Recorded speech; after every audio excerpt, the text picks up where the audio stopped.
Well, we've started our trip. This is really our first day of sightseeing, and what a disaster was here. This is Mount Shasta off in the distance, and this is the destruction from a arson set fire. Ann was just reading several thousand acres. It occurred in 1992, and the new growth here was planted in about 9 months later in 1993.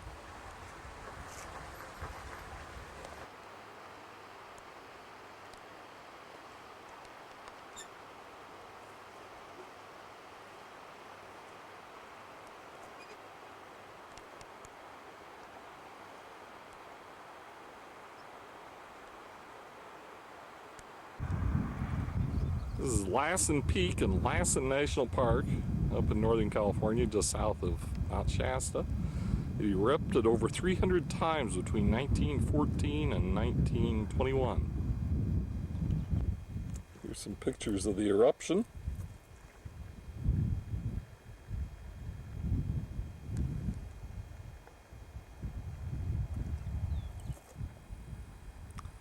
We're standing in the area that was destroyed during the eruption. This is what it looked like after the eruption. So it's restored some of itself.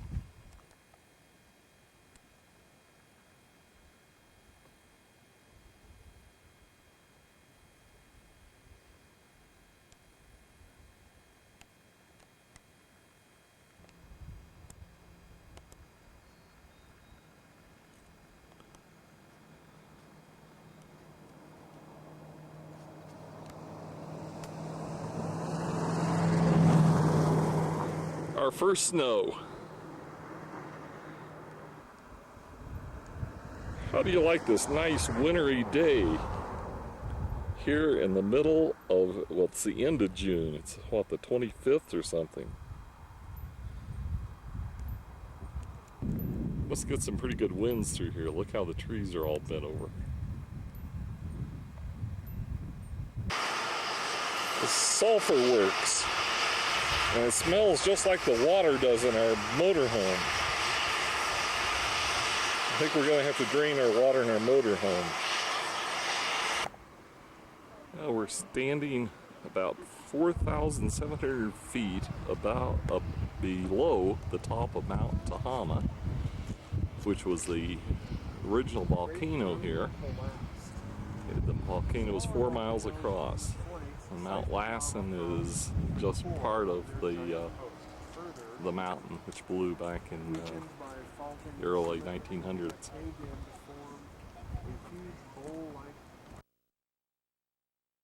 What you're looking at is something that's absolutely incredible. This is a water, it's dry falls. There was a lake behind this back 15,000 years ago that broke loose. And within a period of about 24 hours, it drained 500 cubic miles of water down this thing. This falls is 300 feet high, about 3 miles long. It would have caused nothing but a little ripple in this wall of water coming down through here.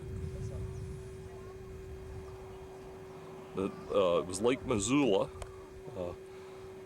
in northwestern Montana that broke loose. It did it about 40 or 50 times within about a 3,000 year period.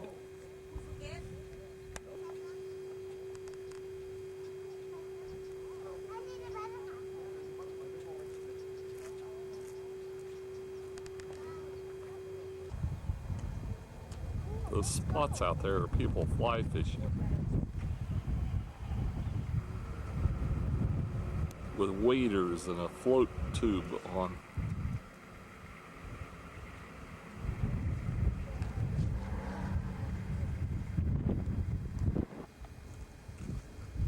This is what it looked like during the last flood. And here's what it looks like today.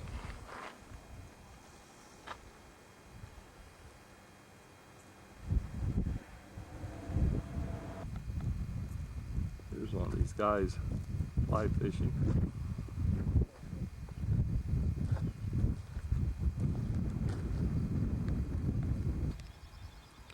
Can you imagine a wall of water, some 5, 6, 700 feet high, coming down through here?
Before the flood came through here, this was a lava floodplain, and there are several layers of lava laid on top of each other, several thousand feet deep through here.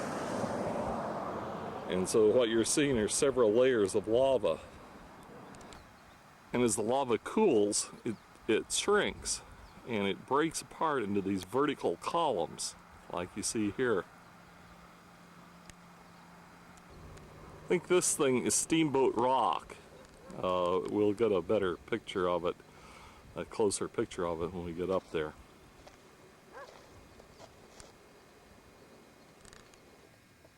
Another picture of Steamboat Rock. Here we are at Grand Coulee Dam.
This is the left powerhouse. The generators, that turbine water is from the generators. We're producing electricity on this side. This is the original powerhouse. This is undoubtedly the one we went through when I was here in 1948.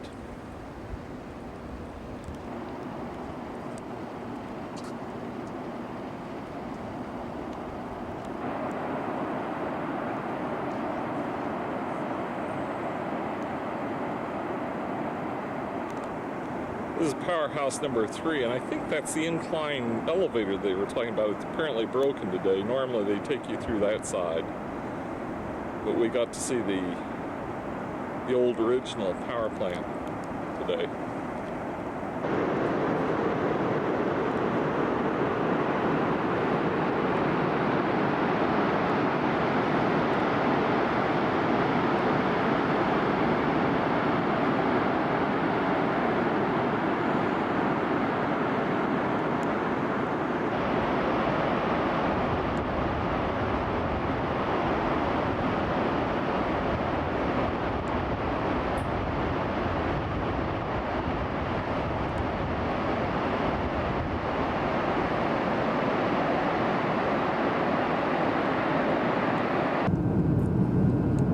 the pump generation station. It's basically pumping water up to the lake. I forgot the name already, that we were taking pictures of before.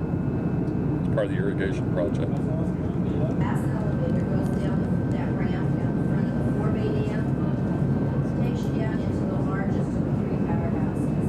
Over there we've got just 6 generators, but they are the big ones. We have 3 6. Spillway, top the dam, spillways, and then here are the inlets for the pumps that we just saw, and all the trash in front of them.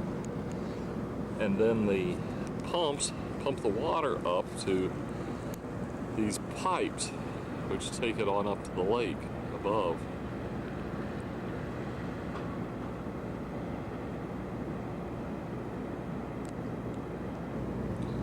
There's a boom all the way around the front of the dam here to keep all these logs and stuff from going over the spillway. And it apparently goes all the way around to the other side.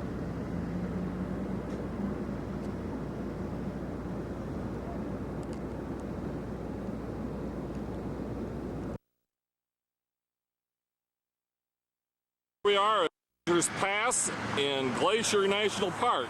Now this is the Canadian Glacier National Park. And Glacier National Park in Canada is not associated with ours. The one that's associated with ours is Waterman. Waterman Lakes, I believe, or water. Anyway, you'll have to look it up. We're inside Kootenai National Park. That's a nice big glacier up there on that mountain.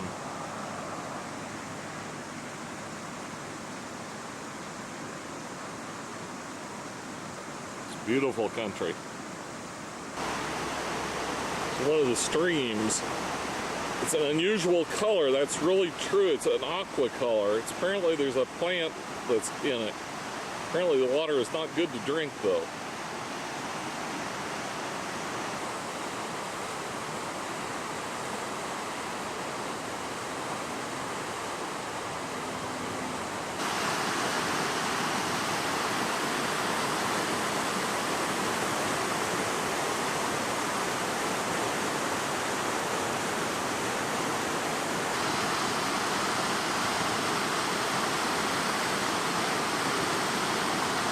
Got away from me that time.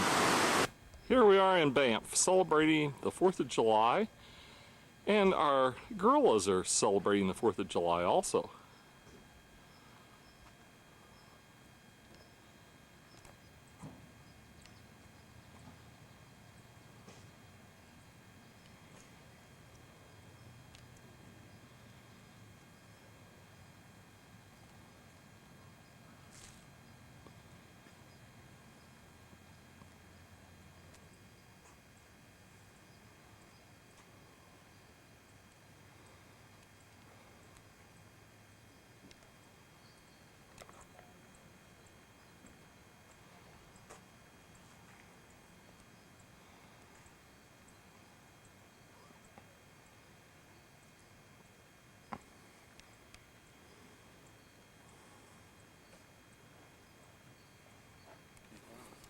Hi, Mary.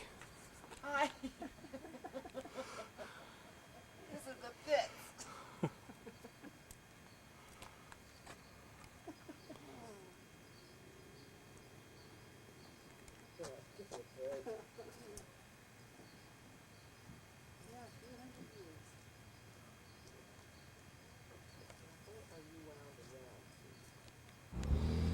Banff Springs Hotel.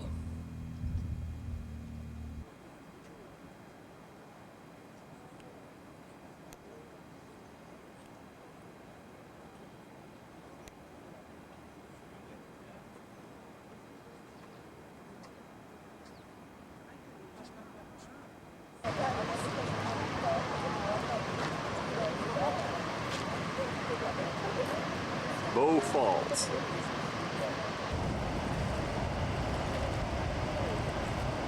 Yes. Oh, don't they look scraggly? They must be losing it. Oh, look at that little guy. He just got butted too. Yeah. Oh, they are there. Lake Minnewaca. And people, so it doesn't matter. Hank and Carol in Lake Minnewaca. All right.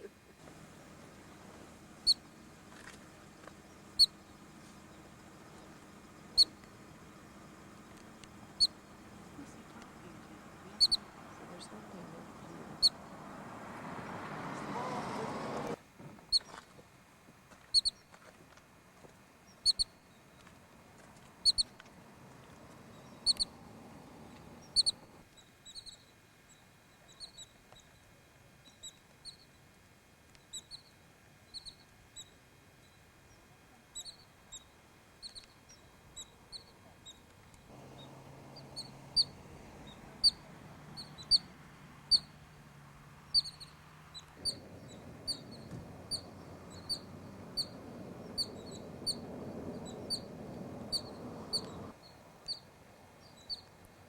To Jack Lake.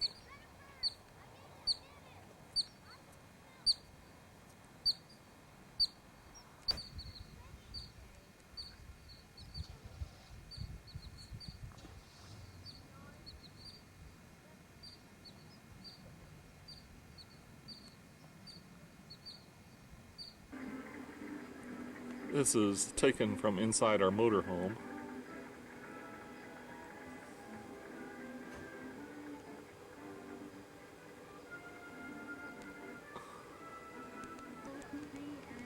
Yeah. Well, it's just coming out.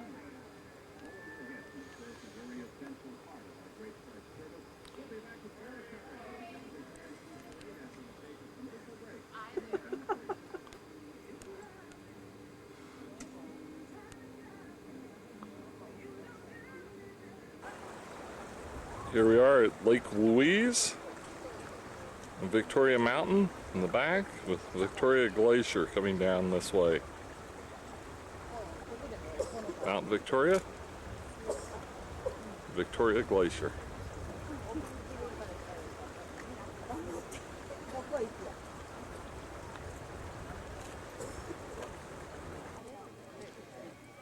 Hank and Carol and Ann. And the hotel here at Lake Louise.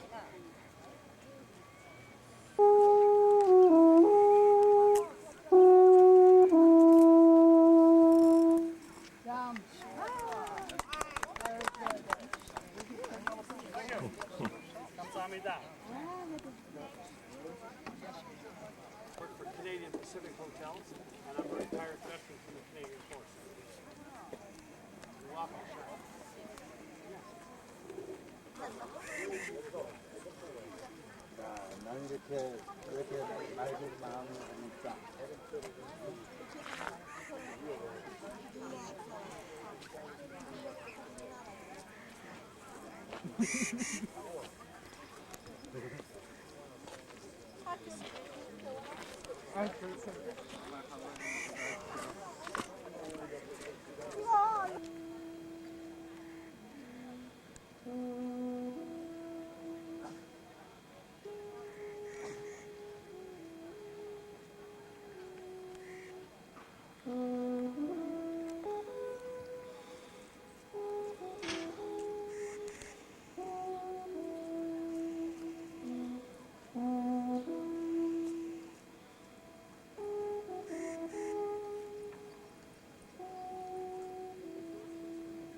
I don't know what that would be unless it was some kind of a place where they hiked up to and then.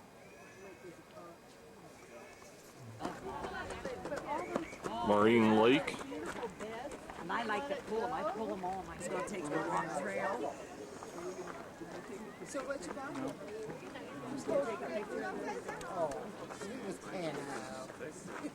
What'd you like? See?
This is the chairlift at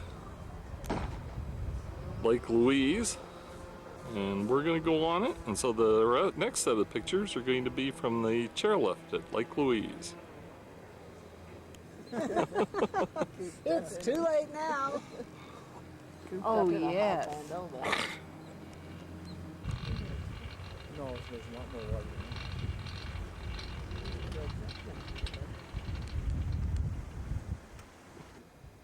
I think that's the glacier we're looking at Mariners Lake. Yes.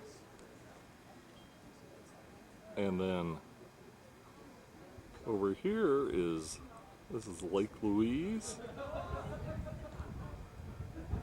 And the hotel. It's on the lake. And Victoria Mountain and Glacier.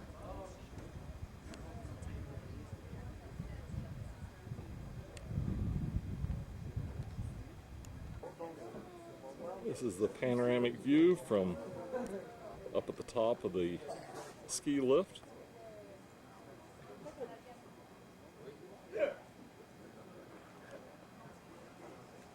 Beautiful scenery. This is Mount Temple. It's about 11,500 feet roughly if I did my conversion to English from metric right.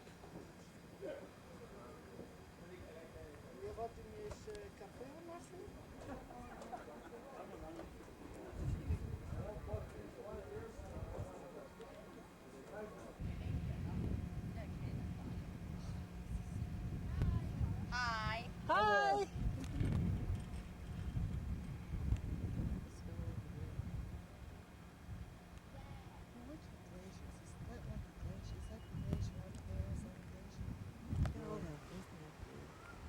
Looking back down the valley toward Banff. And then we'll look, oops, no, we're not going to look the other way. We got trees the other way. So we'll look back over at Lake Louise. Okay, now we're going to look up toward Jasper. It's up that way somewhere. See Highway 1 down there in the lower right-hand corner. Left-hand corner, I'm sorry.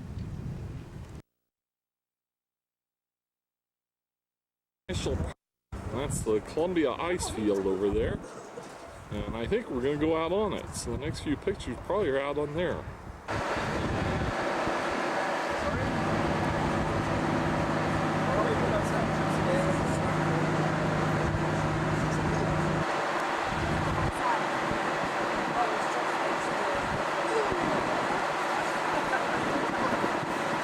Well, it was once believed that the Athabasca Glacier supplied the headwater to the Athabasca River, Athabasca being a Cree Indian word meaning where the reeds grow. However, it was later found out that the Columbia Glacier actually supplies the headwaters to the Athabasca River, but the name stuck, and that's what we know. 3-horsepower engine. We travel with 6-wheel drive. The tires are Goodyear Terra tires. Now, if any of you are familiar with the monster trucks you sometimes see on some of the sports channels, well, it provides for excellent traction out on the ice and ensures we damage the ice as little as possible. Now, this slope we're coming down here is the steepest unpaved passenger carrying road in North America right now, with a 32% grade, 18-degree angle. Now, for those of you who ski, that's about the same slope as a Black Diamond ski run. So it's quite steep. Now, what allows us to come down here safely is a special feature known as transmission lockup. When transmission lockup is engaged, it locks the engine into the perfect speed to come down over this slope. Just to give you an idea of how it's working right now, I actually have the gas pedal all the way to the...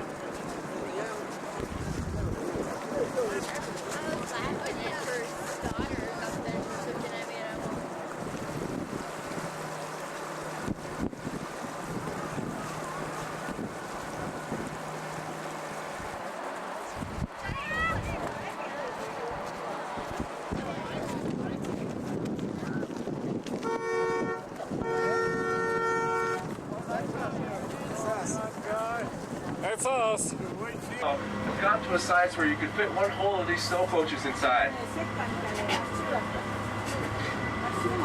Take a photo. A picture will last forever. About 2 years prior to the 2 European explorers who discovered the Columbia ice field. Up here just from the shadows it casts, but we checked it out the other night when we were out hiking on the glacier, and it's not too big. All caved in near the end of the summer. Yeah.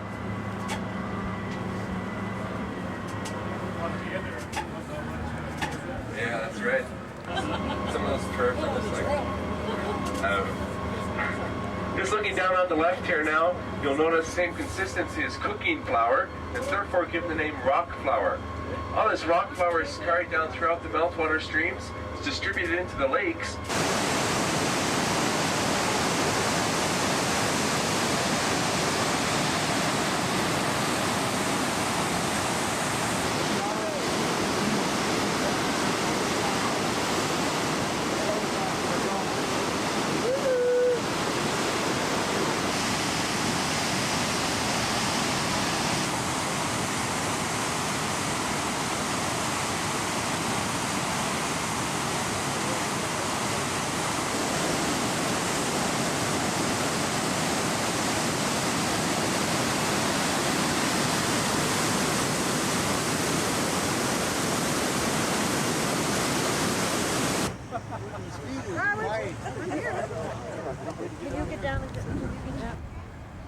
Here we are at the start of the Alaskan Highway. Yes, we are going to make it. All at one piece. This is milepost 0 in the city of Dawson Creek, and getting out in the middle of everything.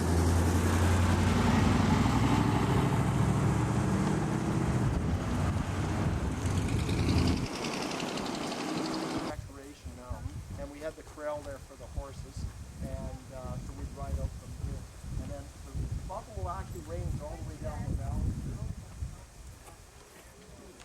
They're over across the staggering together.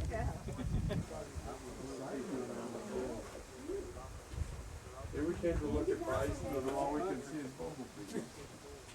Probably got in through there. We've got a view here.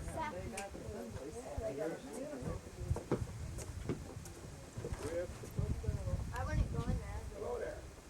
There's a whole bunch of bumblebees. This is a buffalo ranch that we're at Dawson Creek.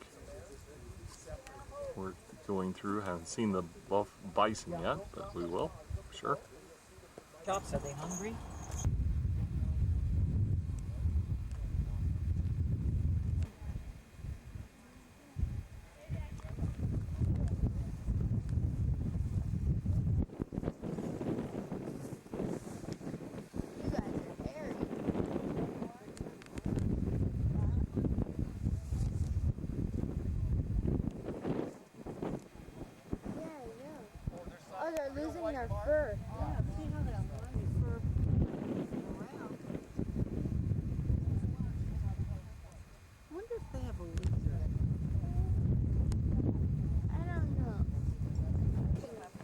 is a canola field. And they get canola oil from this. It's sort of a yellow greenish.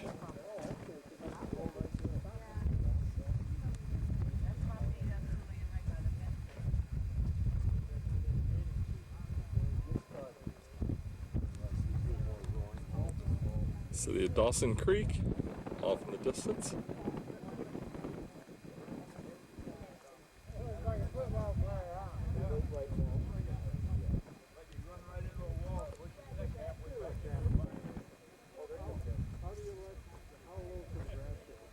Well, see here, December to February area, depends on the weather. We've got 2 kids, 10 months of time.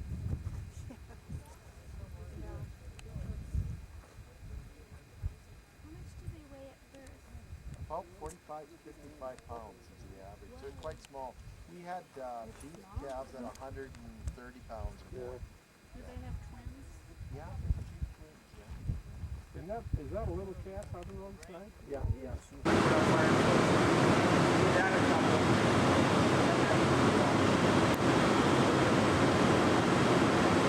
Actually, it's about the same temperature. It's a little cooler in the wintertime. We're milking the plant.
Wave, John.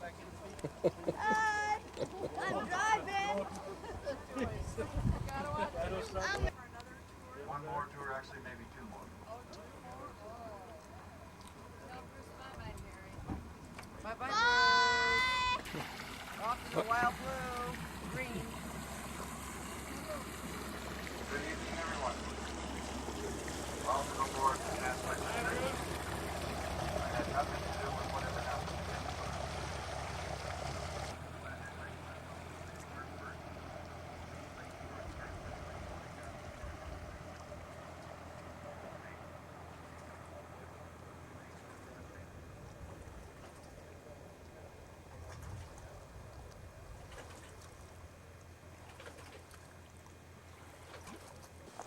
It was so nice when it was natural before the state got a hold of it. Now, of course, they got concrete. Isn't this nice? Stop. Go up there.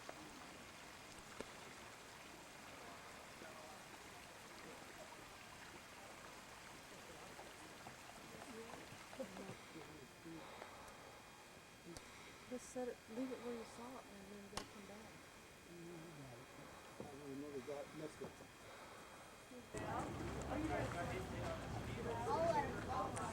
Putting signs up at in the sign for us at photographer will take Watson Lake. That's for John. This is our sign from our caravan, and ours is up there in the upper right-hand corner with the rabbit, which Ann drew.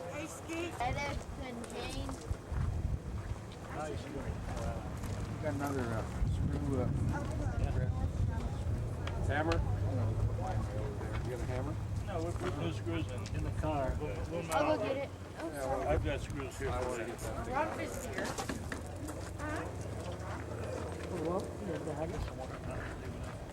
Yeah, oh no, I think one more person over there. Yeah, we're losing more people. Bring the camera. Well, here's Ann with her Youngstown, Ohio sign. This is apparently where we're headed on our boat trip.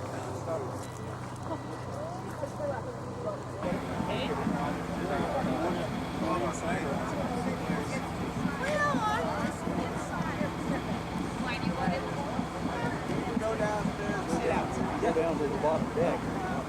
Sit up here for a while. Inside, you want inside.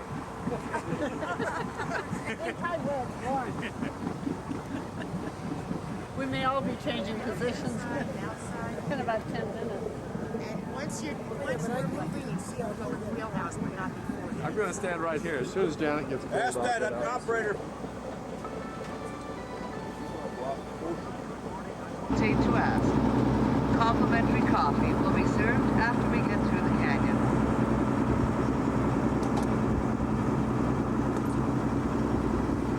The lake we are now on was formed by the hydroelectric power dam, which raised the water level about 50 feet. This section embraces Squaw Rapids and the upper end of the famous Whitehorse Rapids.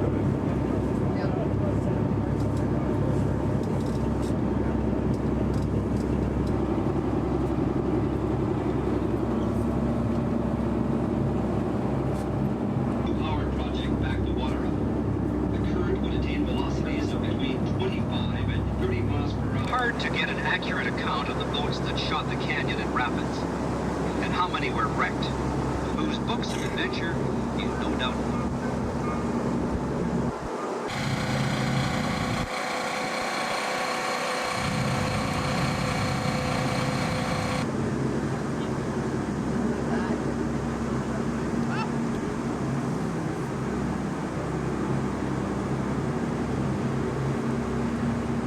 Anyone falling in never reappeared.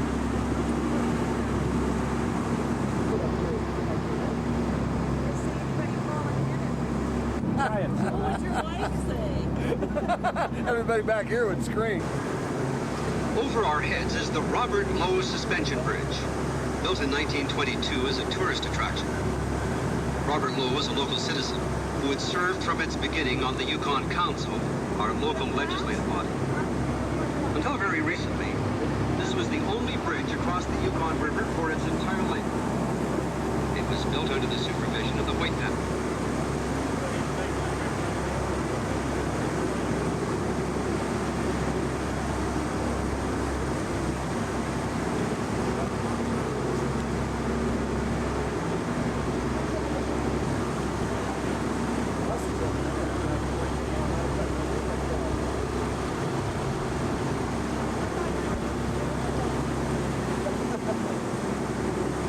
This looks more like an immature bald eagle.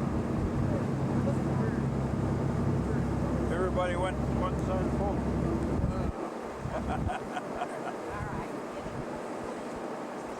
Yeah. He's on that, Oh, there, Johnny. see him, John? He's looking right at me.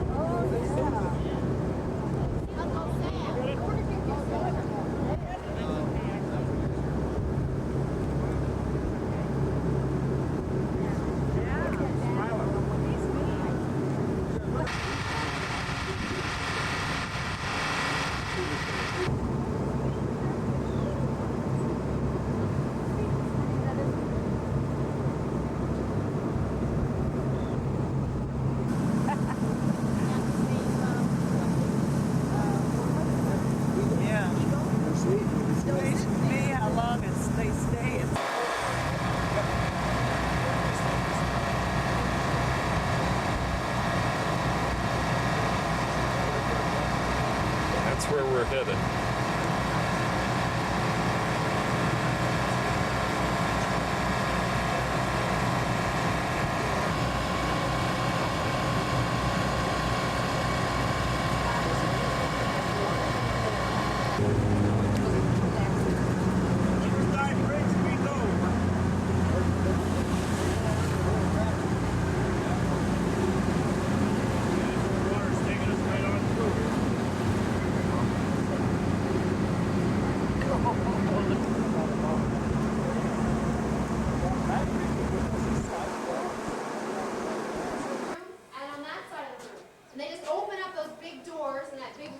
And that crane would actually roll right out onto the side gantries. The wood would extend right outside.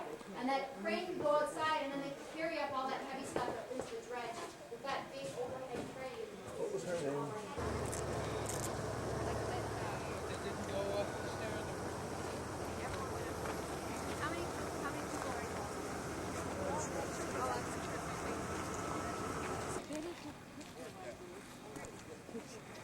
Wait a minute, fix that with me.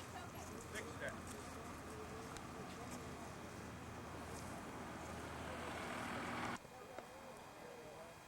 Dawson City Cemetery.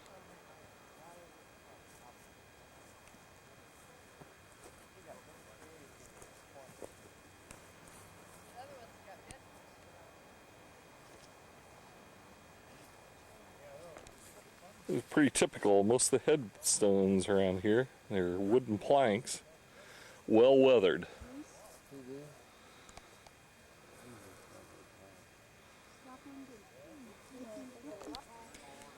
This is one of the oldest ones I found with a stone head marker. The new ones all have stone apparently. Here's one you can see the markings on, but it's illegible to me anyway.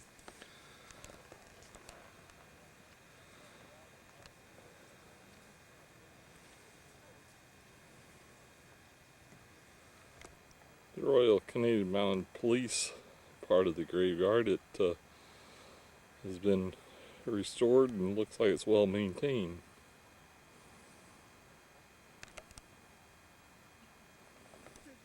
What's the age of these people? 31, 25, 28.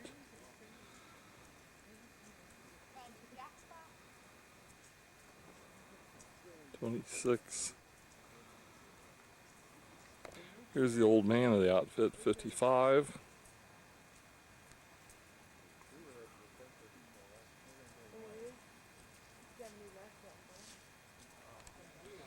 There's permafrost under all this, and so the graves were dug in the fall and left open until someone died, and then they put the person in the ground and covered them up. But you couldn't dig through this in the winter.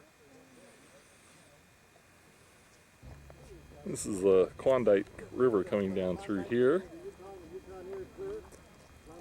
and it merges in with the Yukon. And there's the Dawson City down below, and Yukon River keeps on flowing out that direction.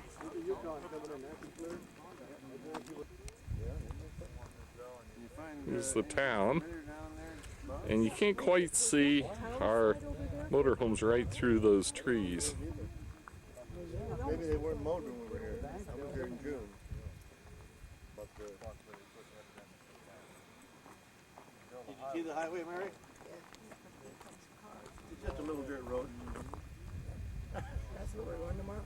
Next day. I mean, next day. And right over there is the top of the World Highway, which we're going to go on when we leave here. There's a car. It's on it. It's coming to Dawson City. These are those tailings done by that dredge that we saw earlier today. As it moves along, it leaves this behind it.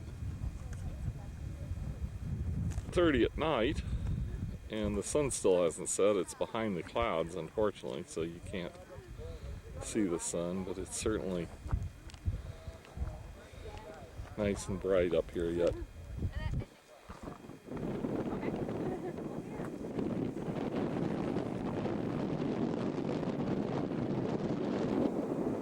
It's raining over there.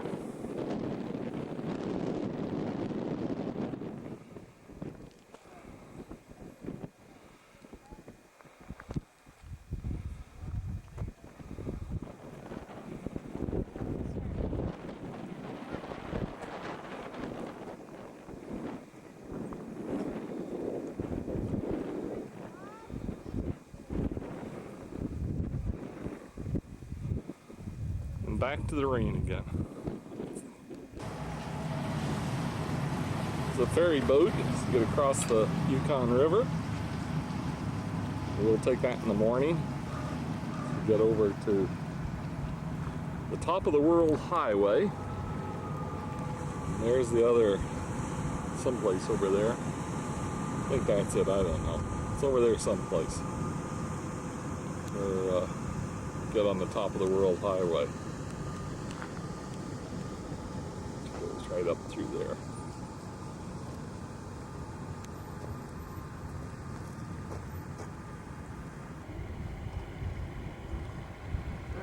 There's everybody getting off.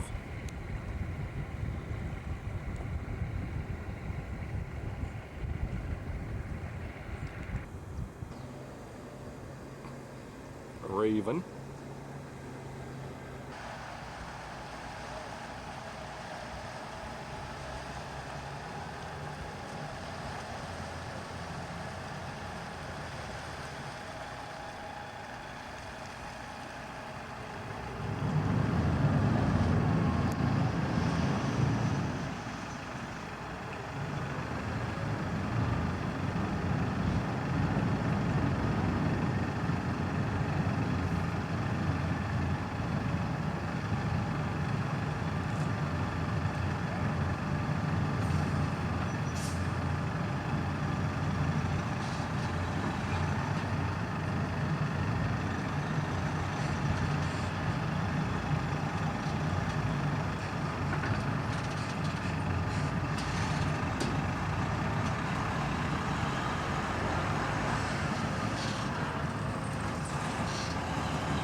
Taping some kind of a TV show here, right in the streets of Dawson.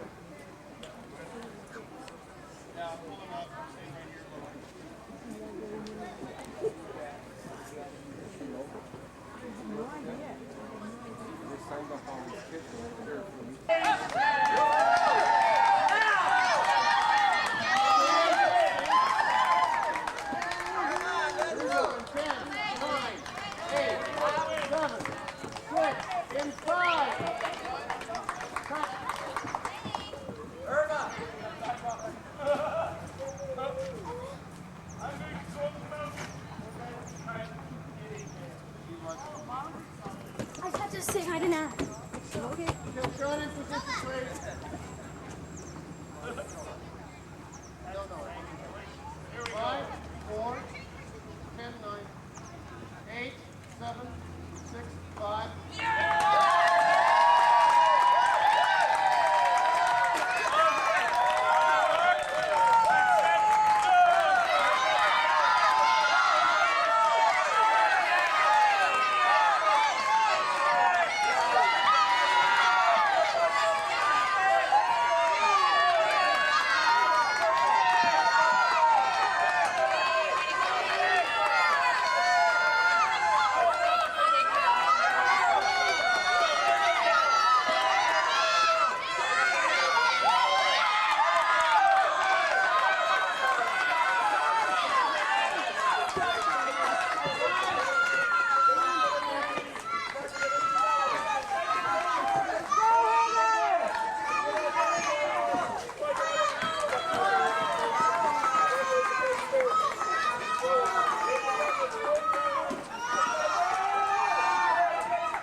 Here's the downtown hotel.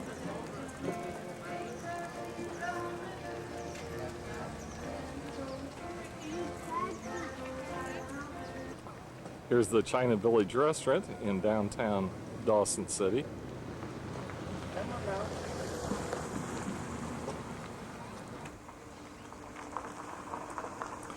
There's not a paved street in this town, and all the sidewalks are wooden. Got boardwalks. Here's your post office building. Inside the post office.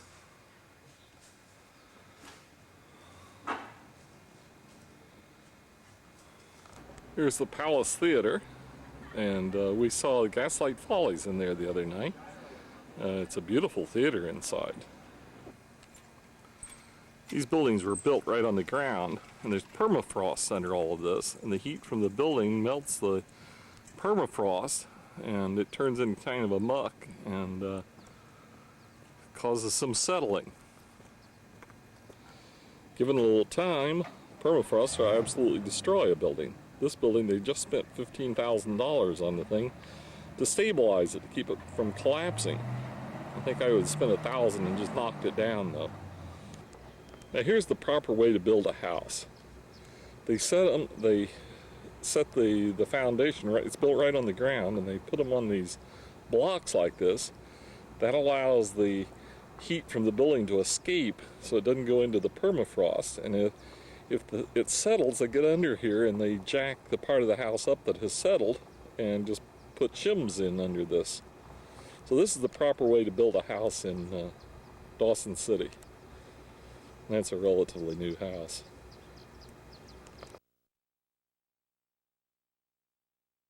We are in our home, going across the river.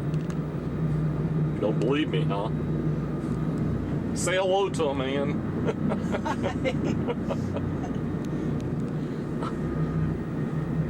We're on a ferry boat. How long did it take? Yeah, we've been at it maybe an hour and a half or so. Well, okay, here's the T. You can see we've got a motorhome beside us and we got one on behind us. Okay, here's the line that we set in. Suppose we should have been fishing down here yesterday. Those people are all waiting to take this ferry. Can throw your line over right now. Yeah, I can do a little There's trolling. probably a, that's better than a 2-hour wait probably by now.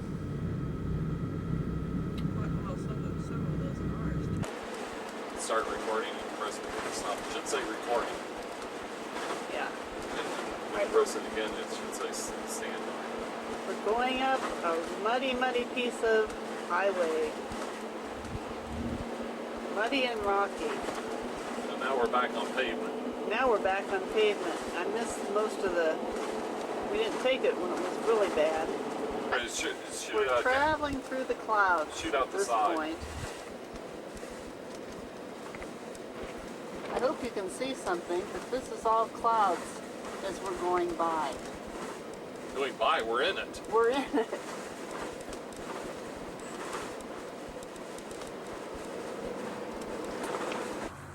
Here we are. We finally made it. We're at the end of the Alaskan Highway. This is Delta Junction. We're, I don't know, 50 miles or so out of Fairbanks. More than that. 80 miles. More than that? Yeah. More than that. Here's the end of the Alaskan Highway marker. So it looks like the beginning one. Yeah, we're about to take a ride on this Discovery 3, a little stern wheeler.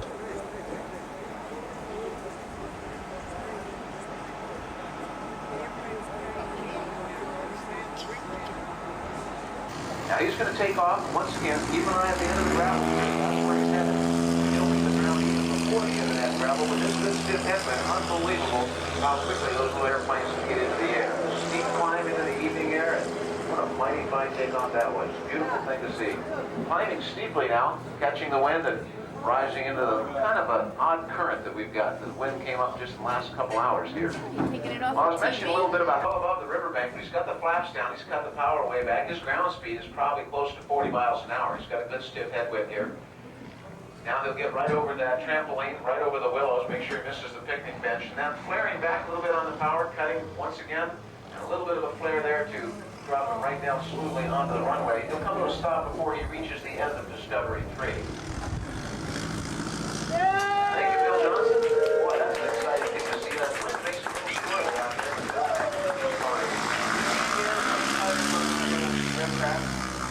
Now that's a Piper Super Cub, and that's exactly how you see it as it comes off the showroom floor, except for those oversized tires. And they, of course, as you saw, take some of the ruggedness out of some of the airstrips. This airstrip is much like runways and minis were important and continue so in our lives, but they don't carry heavy freight the way the boats do.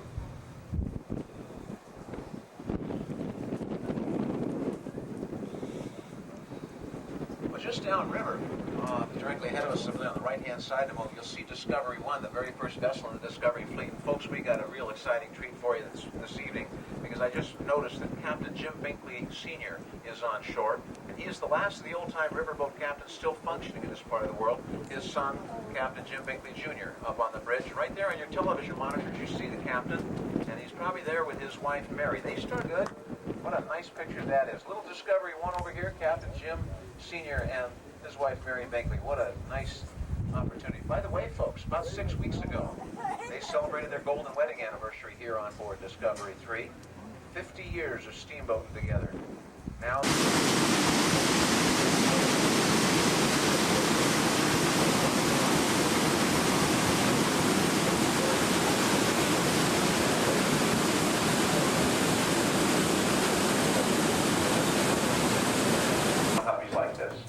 Yeah, well, these guys are really at a stage where we're just playing with them, socializing with them, and trying to do a little bonding. We like to make all of our dogs, in addition to being sled dogs, into pets.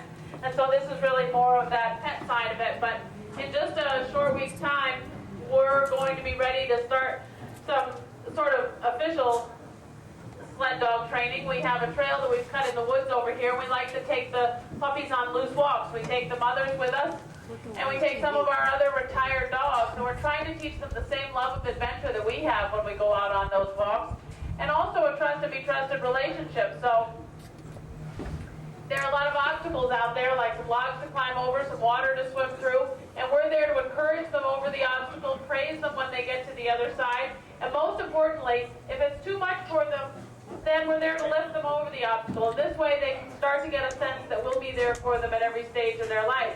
And this is most important when they start running in harness for us and racing, that they can understand that we'll never ask them to go any farther or faster than they're capable of. When do these little fellows get into harness? And I know it's real hot out today, and I know that you can't always run them, but when do they get into harness and start that real training to be race dogs? Well, that's a pretty exciting day. And when they're 5.5 months of age, they'll be about the size of the Border Collie there, and we'll put one adult leader out front and 4 to 6 puppies behind. And it's so instinctive in these guys to pull that within just a minute or two, they look like a small adult team of dogs. And we actually have a saying here at the kennel that it only takes us 2 minutes to teach them to go, but about 2 years to teach them to whoa. Sounds like a 16-year-old with a driver's license, Susan.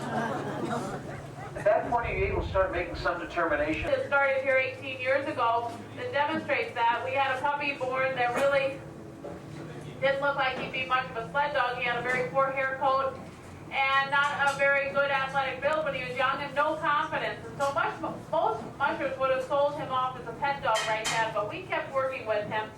And finally, after 2.5 years, all that extra work paid off because he not only became a good sled dog, but a great leader. And Granite led me to victory in the 1986 and 87 Iditarods, both of those in record time. And he also won countless other races between 300 and 500 miles. Now, these animals live in a barren part of the world where they eat off the ground in the deep snow. And so the shovel is there kind of as a natural adaptation. As they move their heads back and forth, that's what moves the snow out of the way so they can keep getting down to the lichens and the mosses and the grasses down on the ground.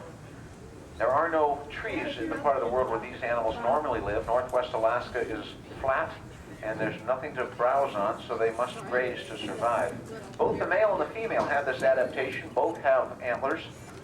Curiously enough, that is unique in the deer family. Reindeer and caribou have, male and female both have antlers. Most members of the deer family, only the males have them. Important part of the rutting and reproduction process. Now those antlers right there are worth several $1,000s on the Asian market.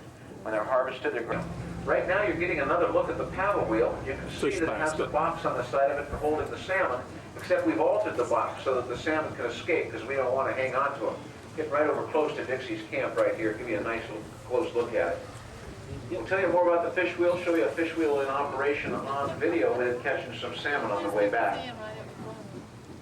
Right next to the boat. Now he's going to stop and talk to you a little bit about the members of the team. You'll learn a little bit more about dog mushing. And then he will be one of your 4 stops when we go ashore. And we'll be here about 1 hour. You'll hear a loud blast on the whistle. That'll be your indication to head on back to the boat. Formal tour will take about 40 minutes. He'll get everything set up right there and talk to you a little bit. I notice it's gotten cooler, Dave, even since this afternoon. And boy, it seems like the cooler the weather, the hotter the dogs. Well, these guys are always ready to go, Phil. And actually, that's why this relationship with dogs started thousands and thousands of years ago. So very specific tasks have evolved. And as I introduce my dogs tonight, what I want to do is tell you a little bit about the jobs they have. When I get back to the sled, you can tell it's probably going to be noisy here. When I get back to the sled, if it's not too noisy, I'm going to tell about the jobs I have. Now, up in Lee, to get the team in the right direction, but these guys back here, Trumpsa and Preakness, my wheel dogs, help me get the sled in the right direction. And why they are so critical is the fully loaded sled has a tendency to want to go straight forward, even on the corners. So these guys, with their tugs attached back close to the nose of the sled, can jump from side to side, pulling on the central gangline. While I'm back here, you saw me do a lot of running. I have to run and push on the tail of the sled so we can more or less pivot around the corners. Welcome to Cheetah Village. Well, thank you, Dave Munson. Now, folks, keep an eye on the dogs. You see them setting up quite a howl, and they're just having the time of their lives, but they really do want to get pulling. They're just bored right now, digging in the ground and fooling around, but watch when they get the go command. All right, ready to go. They're born to run and out on the trail, pulling hard for the musher. He's working hard. Out on the trail, always balancing the sled, reading the trail, and commanding the dogs. Out on the race trail, that sled would have several hundred pounds of freight in it, including dog food, people food, a pot to cook everything in, of course, a stove. Got a belt of water to keep the dogs watered continually. Encourage them with their nice... Back in the backstretch over here, listen carefully. You might hear a right turn command.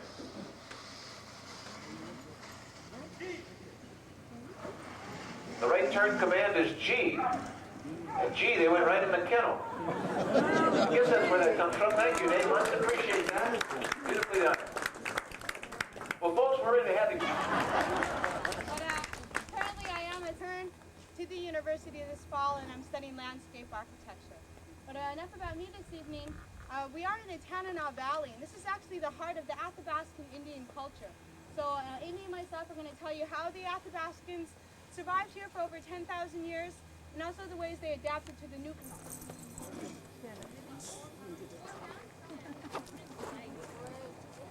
Okay, you don't want to use all your film because there is a pattern in the back that would like to share. Okay. This is right.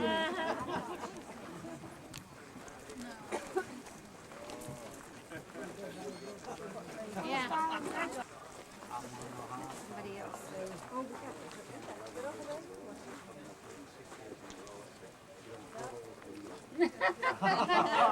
Thank you.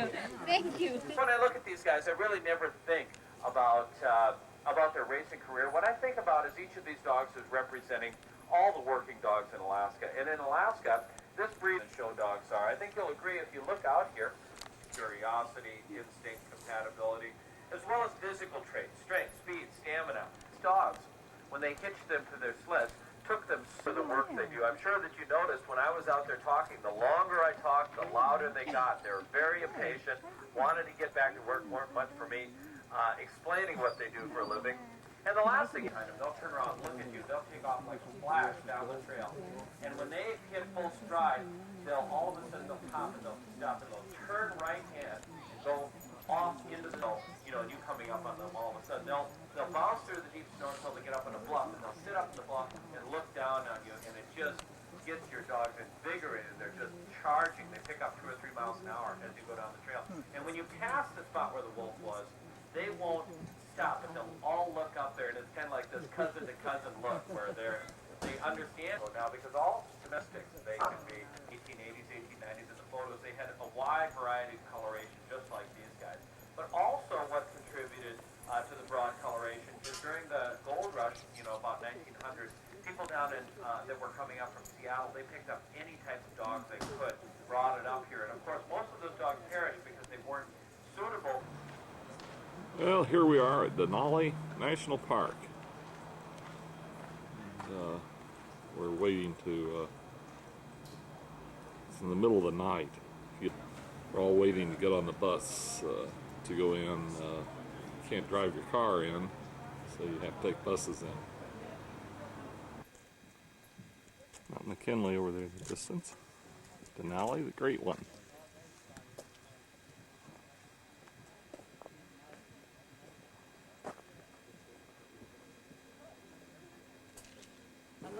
I think we look like tourists. Tourists with all their cameras and binoculars.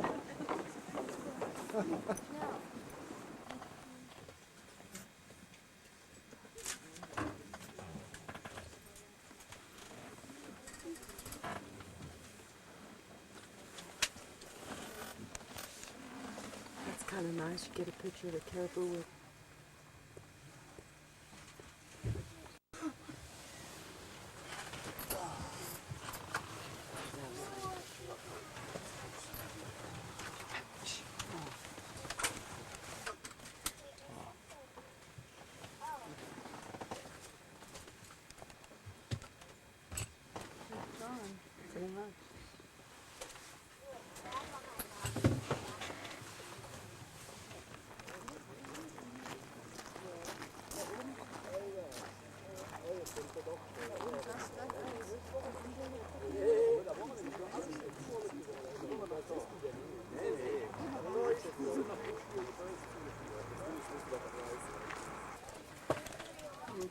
Sheep, man.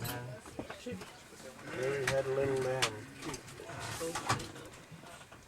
And there, I said, there's about 1,700 sheep in the park. No, just right here. You can probably roll it in. Roll it in.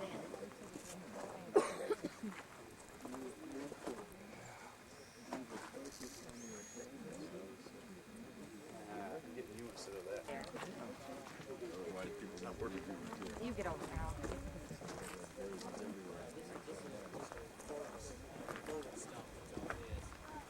You want to come out?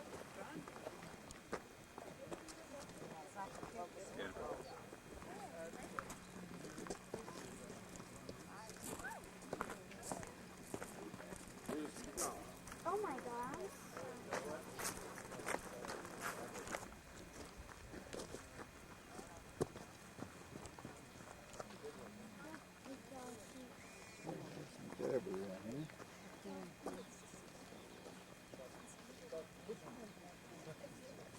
White specks right there.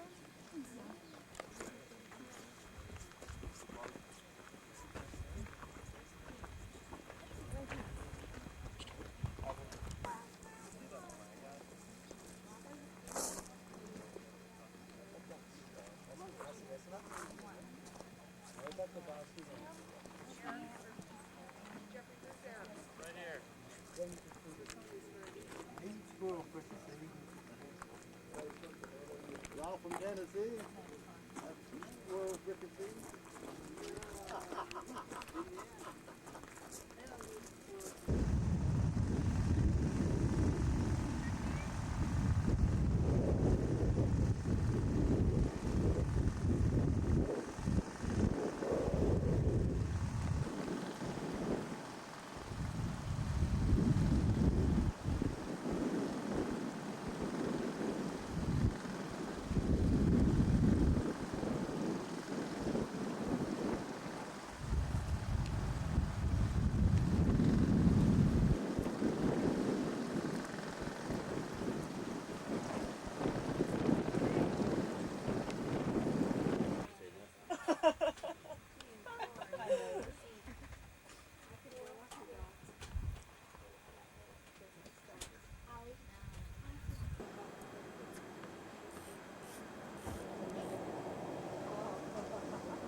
Sword Highway, south of Anchorage. We're going out on the Kenai Peninsula today.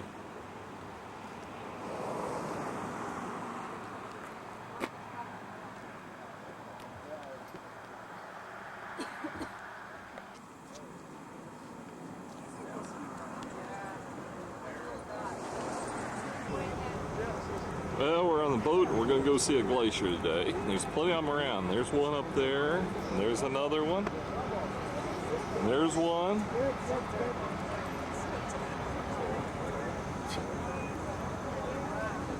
And there's some out there.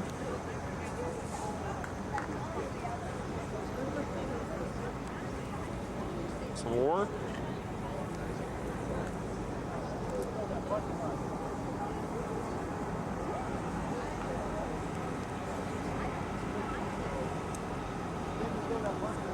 And that's Barry. I don't know if you can see the color of this or not, but it's quite blue, that glacier. After Robert Burns, the famous Scottish poet.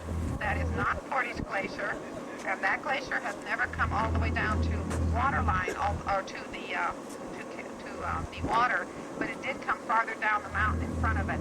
As recently as 1979, it covered a lot of the rock cliff in front of it and has retreated to its present position in the last 20 years.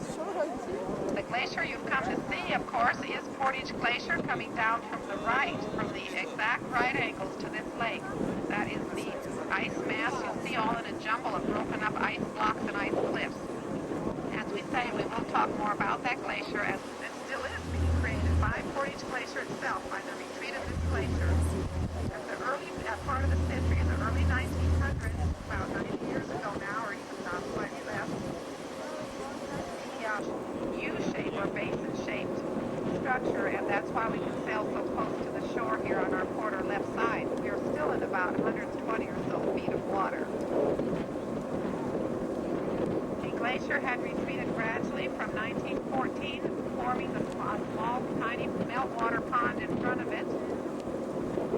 And it had actually deposited its huge gravel load or gully or chute where snows in winter come down through here rapidly when melting snow fields high in the mountains. The mountains over our head rise to about 3,000 feet at their upper portions.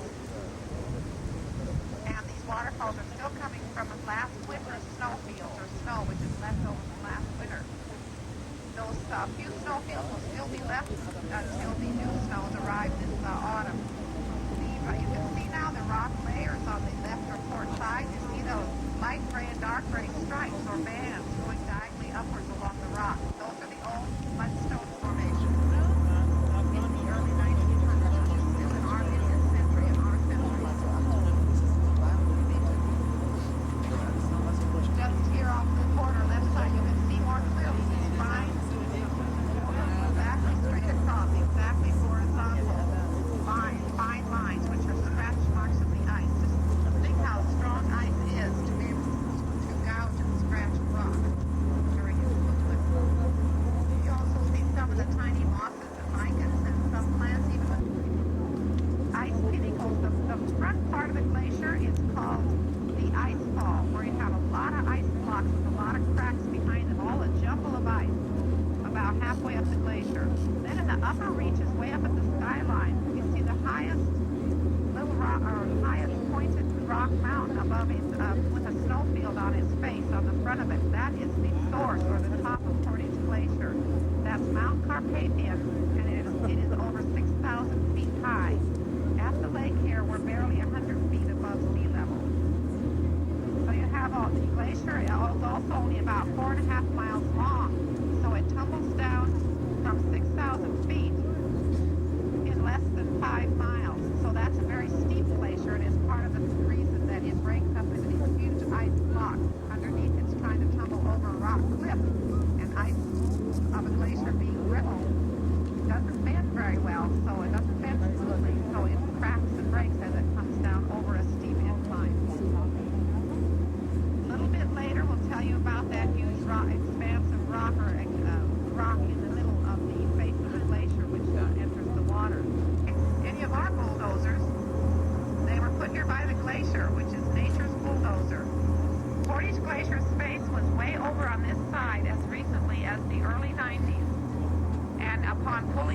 upon melting away, it left all of the gravel. It was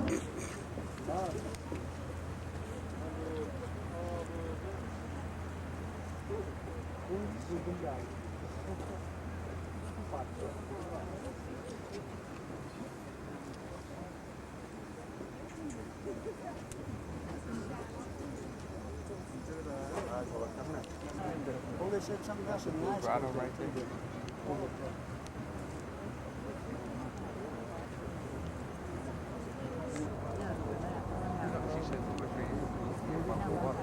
Like that. It's going to retreat up that hill.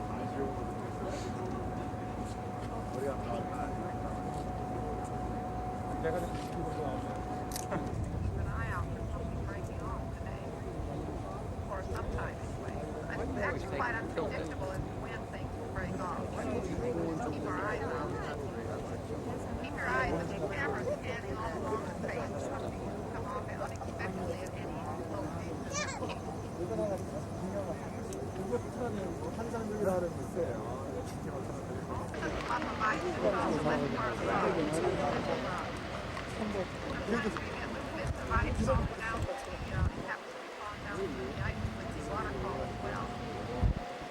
Something like that is an indication that some of these bigger blocks are getting ready to fall off, break off that rock. This rock area here in the middle is exposed bedrock. Big horizontal caverns or undercut lines. So you can tell an old calved area compared to a new one by how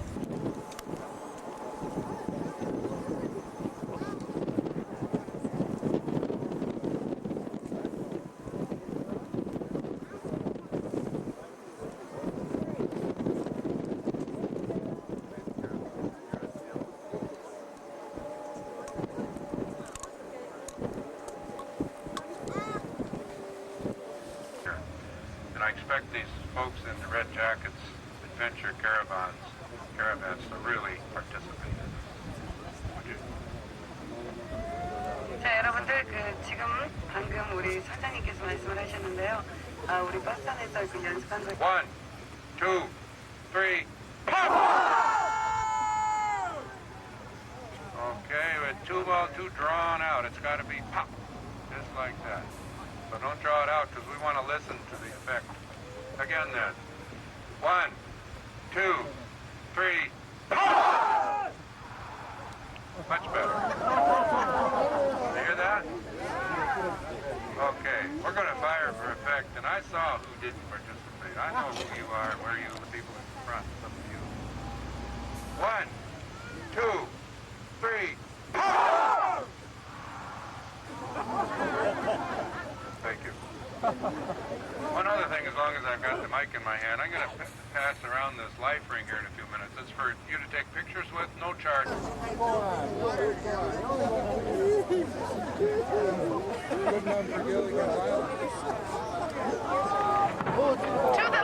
the left, calving.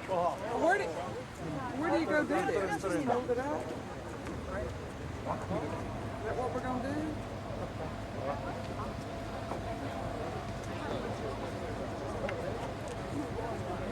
We have another piece of ice fall off just to the left of the bow, just to the port of the bow here, back in that little cavern-like area. You can see the new piece of blue ice floating forward with a few waves.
This is the Russian Orthodox out on the Kenai Peninsula. And we're in the city of Kenai, or town of Kenai. Not sure you'd call it a city.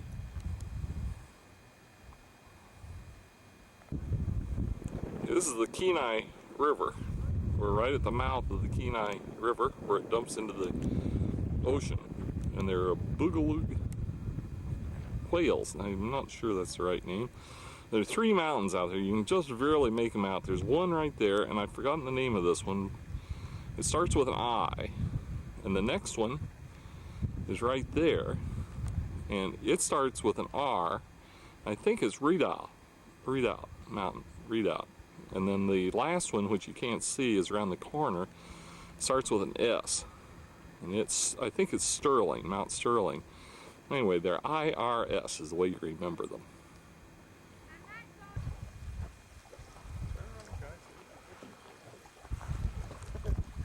Here's the float plane we're about to go take our trip in.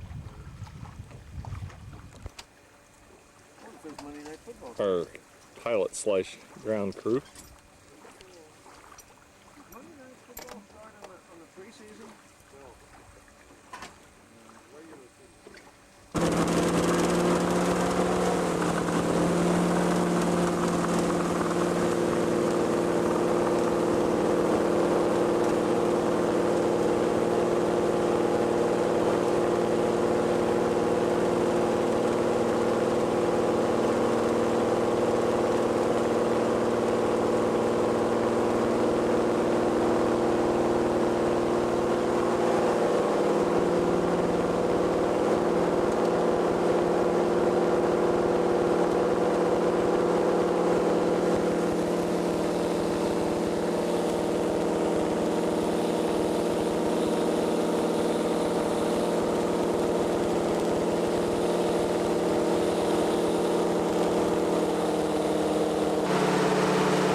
We're out on the Kenai Peninsula yet, and we're on our way to Seward.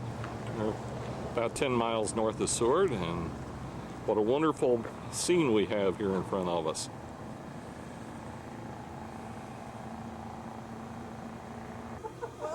Okay, here we are in Homer, Alaska. The fishing fleet has come in.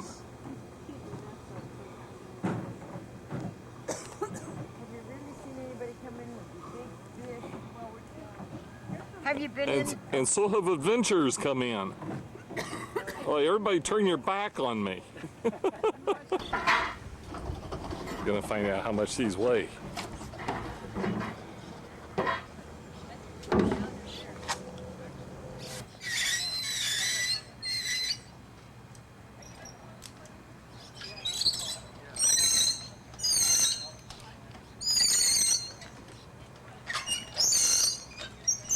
There's 200. Not quite. Is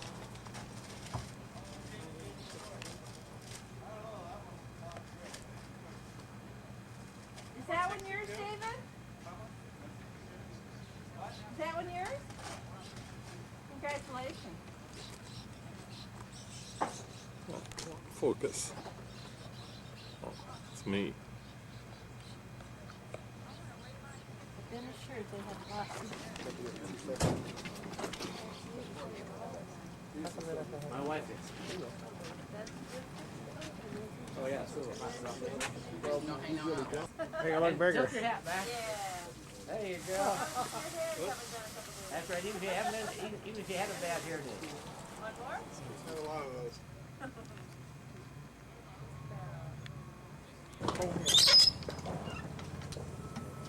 There's already a 40.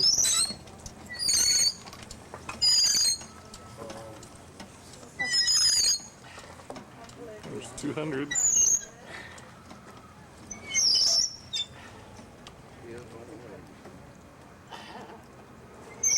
Oh, it takes two more.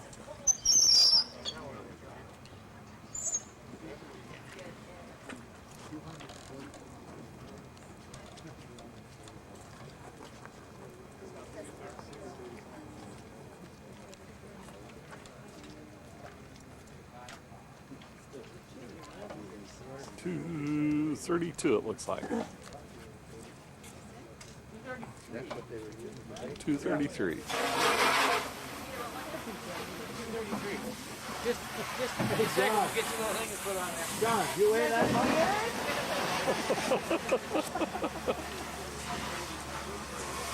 What do you think is going to happen if you catch one that size, John? Who's going to have who? He's going to go under the drain. Hang on to this.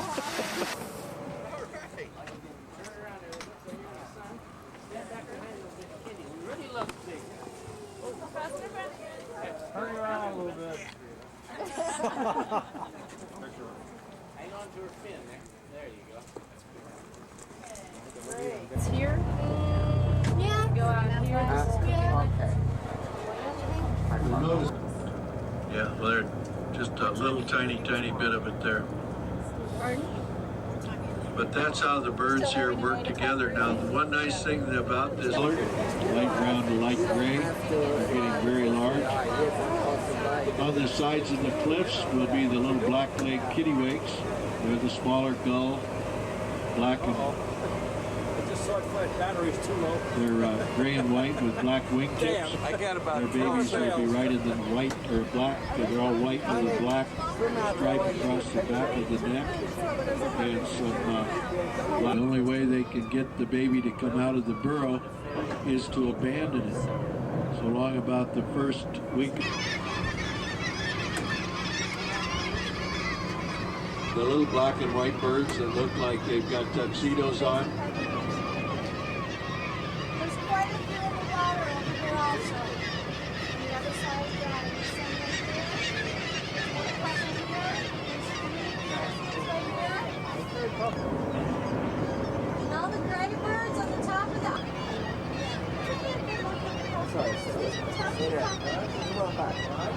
All these puffins here, tops of puffins we're looking at. We haven't seen any more puffins yet.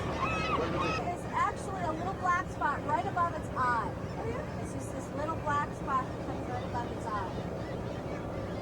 kids and look at their baby birds. Are they horn ones or no? Those are tufted. Okay. Oh, see, now they're doing it. Oh, careful, please, I don't have my camera.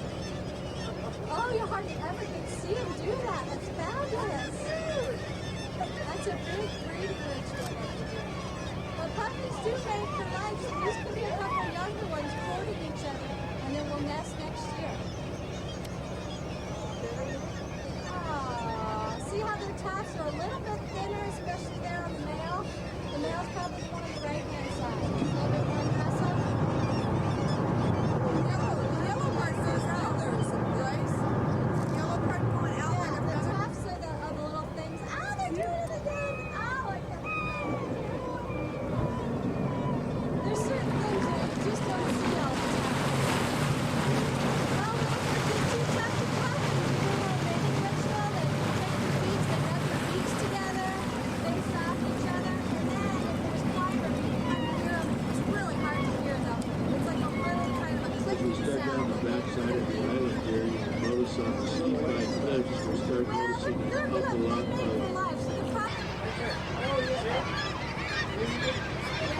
looks like he's been guided on anyway. I have to get my camera. Oh yeah, look at this fabulous eagle, you guys. They're one of the predators out here, the other is the northwestern crow, a little black bird that you'll see hopping around. I'll get out of the way, I saw it. Oh, it's a bird. Oh, he's got a bird. He's got a bird. Look at that little ball. It's bacon. That's part of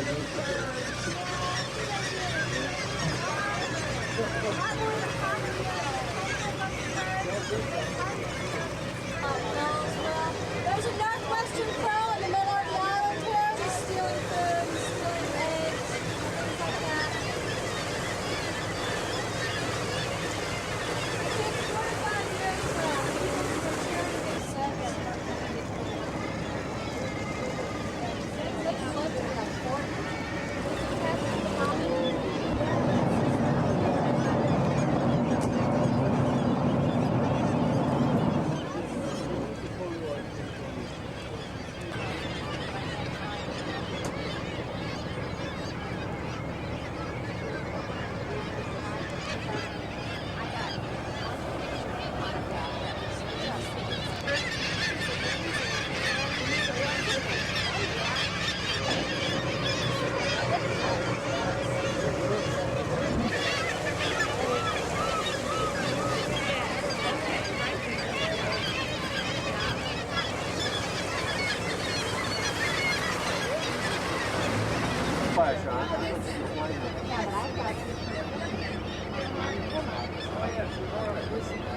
Come on, guys. Good one.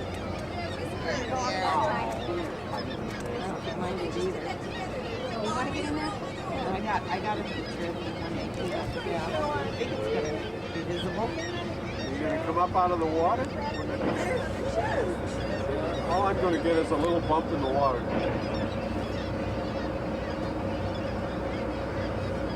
We're pulling away now. We spent hours when we go to Monterey watching them. I know, aren't they so sad?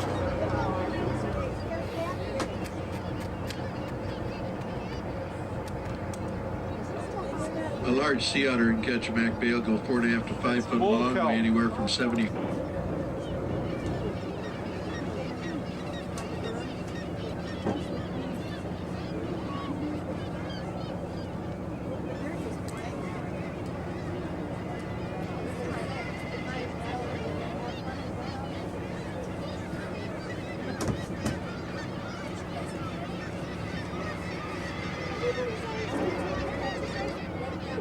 Okay, you coming any closer? Let's try. Don't forget us in the back. Oh, yeah.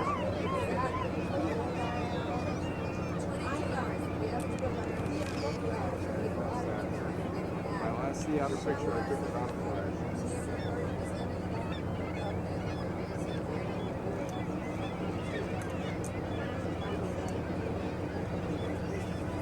You'll not get a better shot at some otters than what you just got right there. Let's just give over an entertainment. chance to get pictures of them.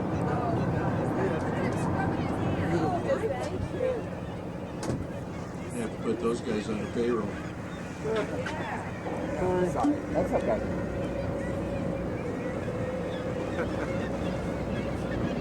The rock running. This is right out in front of our motorhome here at Homer. The tide is way out. And this is our view that we get from our motorhome. However, look where our motorhome is at.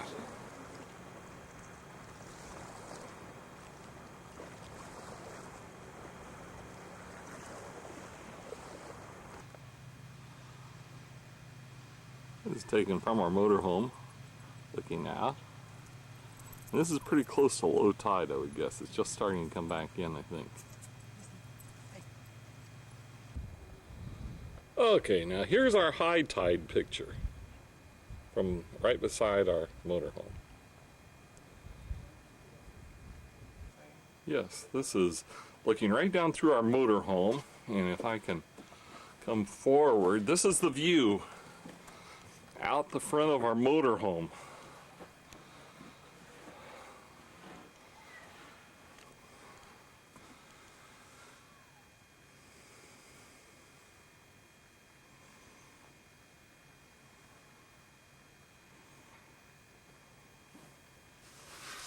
Mountains with the glaciers on them out there.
Your salmon coming upstream to spawn.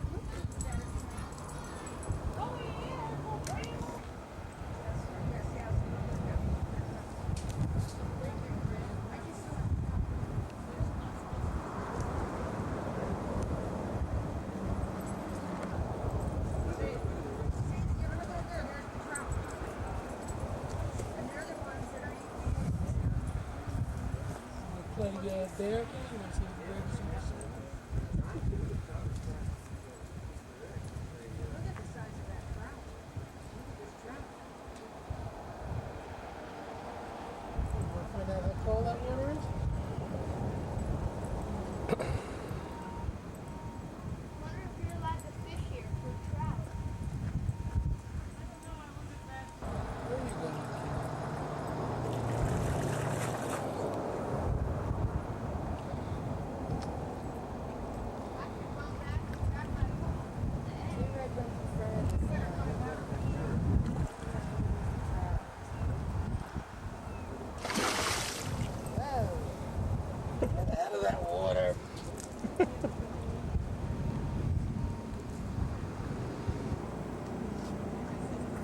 The Rotterdam docked at Sword. Zoom in on the name and see if they can read it on the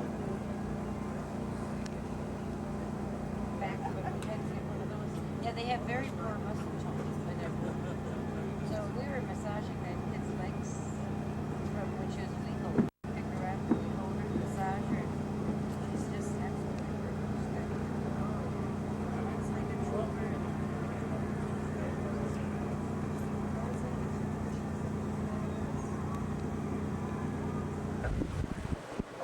Chilkat River near Haines. We have over 3,000 eagles along that river. They're very large chumps.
They prefer to nest in the cracks and the crevices. They just look small. Great looking one there in the water. They have a little fleshy appendage above their eye that resembles a horn. And that's where they get their name, horn puppy. Several up on the rocks there.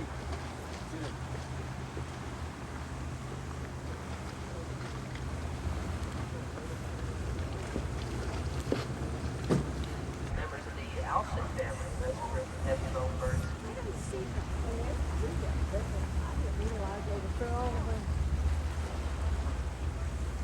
These little purple flowers are harebells and bluebells, and also if you look right down at the water's edge, you see some of these sea stars, the starfish exposed.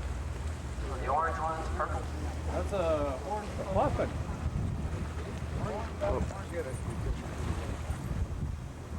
That's kind of deceiving. That horned puffin there is actually about 12 inches high. It's quite a bit smaller. It's just a little optical illusion here. Now, tuft puffins, they burrow back into the hillsides, making their nests. Have you seen a crab?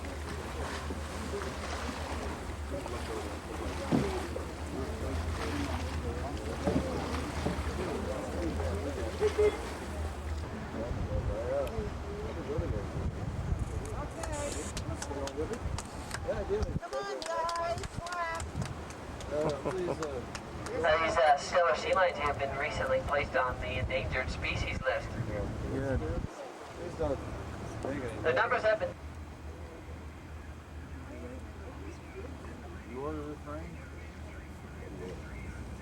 Now you see these harbor seals, they don't have the very large front appendages like the stellar sea lions.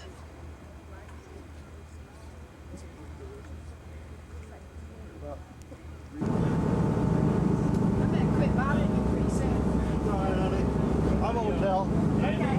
I'm on back to Andy. Say Andy. Just don't tell.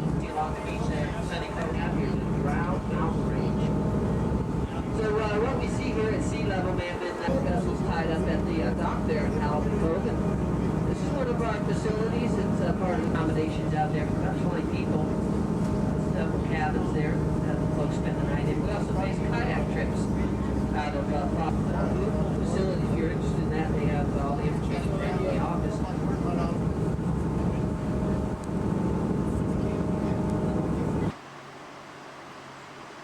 Exit Glacier. Just outside Seward.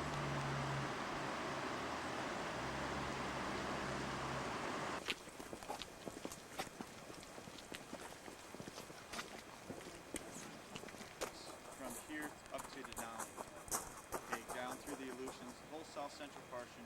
If you go to Wrangell, St. Elias, all through, basically anything west of the Canadian Rockies was buried under ice, and that all melted.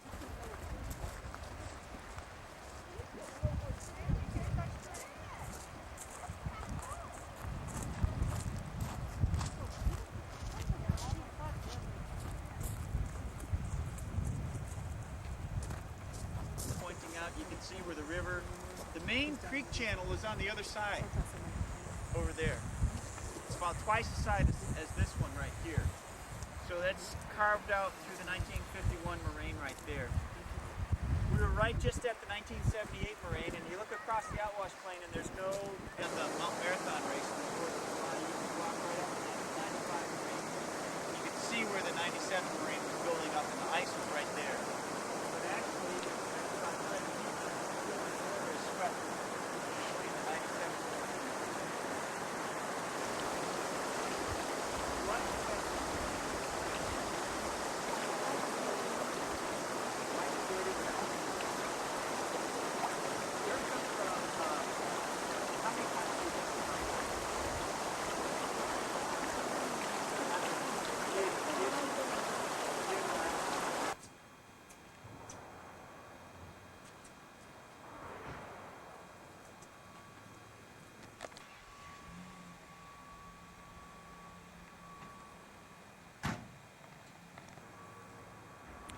This is the old original church.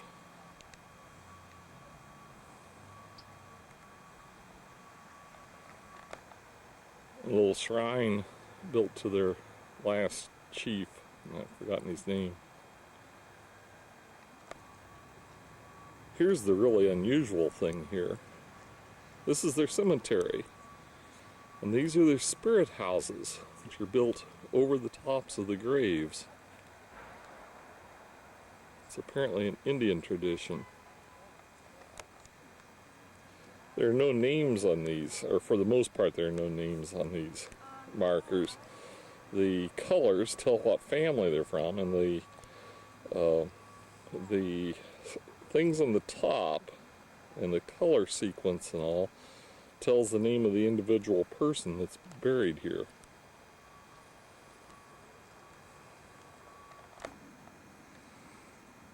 Now the fence around the spirit house denotes that he was a chief.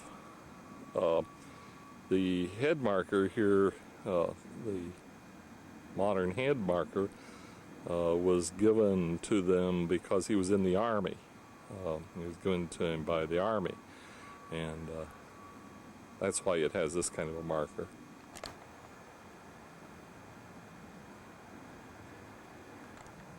This section of the cemetery, you'll notice, is all red and white, and that's because these are the colors of the Alex family, and the Alex family is one of the larger families here in the area. Here's a grave without a spirit house in it and a fence around it, probably denoting that it was the a not Indian that's buried there, a non-Indian. Spirit houses are an Indian thing. Or rather just calm themselves. Also get those hard to reach muskox itches. Looks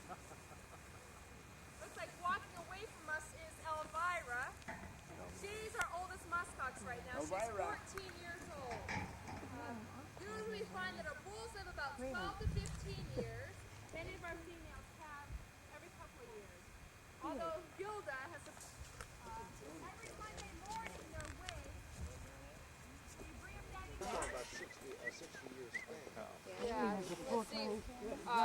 It's 1,000 for each, up to 12,000. So. I'm waiting for the bar. Funny boats cackling all the way back this town. Yeah, this is a great year for us. We have the 9 calves this year, and I guess I didn't really go in fossils here. We have Garth and Attaboy. Garth and Attaboy are both 5-year-olds, and Garth is the biggest animal on the farm right now, well over 1,000 pounds. But it's funny, he has all that muscle and weight, and a busy boy. Joe's the one on top of the hill. We guess what his weight is when it comes time to trimming his hooves or to giving him inoculations, to even combing him. We rely on our vets to come out and help us. In the Palmer Vet Clinic, we'll come out with a tranquilizing gun, and we have to put him to sleep to work it, boy. Also, like I said, I'm over this fence if he heads this way. It doesn't even have any smooth panels left anymore. It's all pretty ripply looking. But other than that, his has been a la naturelle this year. Now is the texture of the hair for the female and the male? We're on the highway down to Valdez, and how you like this glacier? And we've seen glaciers all day long. Unfortunately, it's a little overcast and it's raining right at the moment, but sure is a beautiful highway down here.